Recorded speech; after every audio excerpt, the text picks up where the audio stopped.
Ladies, come close. Let's talk about you today. Many of you have vaginal discharge and you're not sure if it is normal or not. You're not sure if it's something you should take medications for or what you can leave alone. A lot of times ladies have vaginal discharge and they take antibiotics, they insert all sorts into the vagina, they take herbal concoction and so many other things like that. Meanwhile, this discharge may actually be normal and you don't really need to do anything about it. Today, I'm here to tell you about those things that make vaginal discharge normal. So stick around, this is a video you do not want to miss. This is Dr. Habib TV. So for the sake of clarity, I'm going to be talking about the qualities of vaginal discharge that makes the discharge normal in terms of 5 parameters. The first one is the timing. Second is the consistency or what the vaginal discharge looks like or feels like. Then the third is the quantity. The fourth is the odor, and the fifth is presence or absence of other symptoms. So I'm going to be talking about the timing and consistency together. You should note that vaginal discharge is not something you should see every day. There are specific times a lady is supposed to see vaginal discharge or may see vaginal discharge. This discussion of timing is going to be based on a cycle length of 28 days.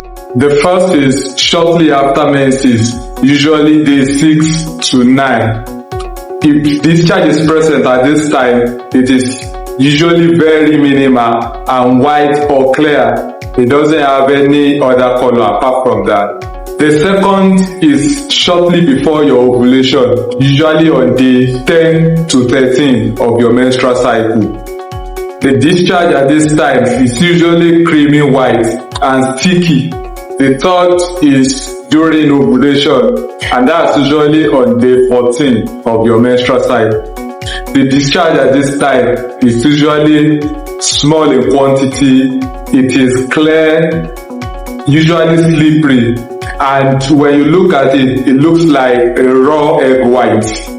The last, which is the fourth, is shortly before the beginning of menstrual flow, and that's usually between day 25 and 28.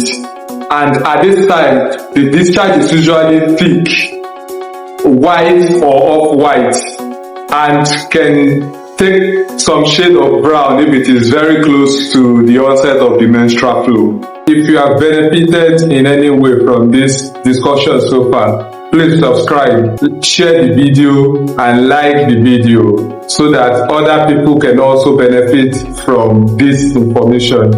The next is the quantity. Vaginal discharge that is normal is usually scanty and small in quantity.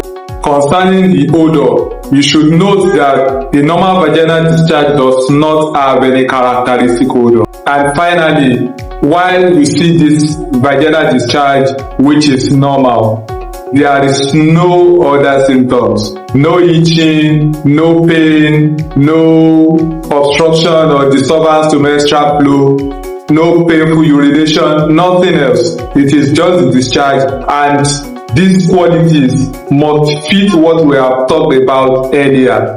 If your discharge fits all of these qualities we've talked about, know that it is normal and stop swallowing antibiotics or inserting antibiotics or other herbal medications unnecessarily. In my next video, I'm going to be talking about abnormal vaginal discharges, what you're going to see when vaginal discharge is abnormal, what are the things that cause abnormal vaginal discharge, and what you should do when you have that kind of situation. See you in my next video. Thank you.